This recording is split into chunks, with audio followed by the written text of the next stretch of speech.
Banyak mantan wali kota Makassar Ilham Arif Syarjudi saya masuk ganti KPK. Ambil Siduru Bupati Jeneponto dulu Raja Milo, saya lawan dulu ke Moral.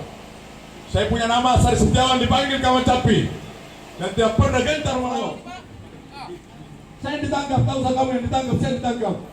Kalau saudara yang ditangkap, Anda menderita di penjara. Kalau saya sudah terbiasa, saya bosnya penjara.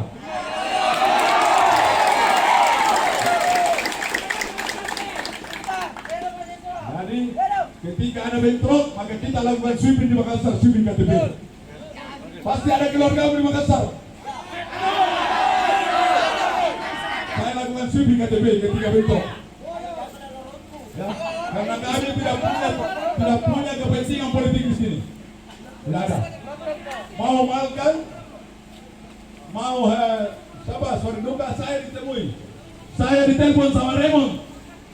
Saya ditelepon sama Raymond, telepon Raymond ditelepon sama Peri. Pasti bapak-bapak sini tahu semua kontraktor saya tidak kenal Peri. Peri kuasai kejaksaan, Raymond kuasai kepolisian. Tapi saya tidak bisa diatur, mohon maaf.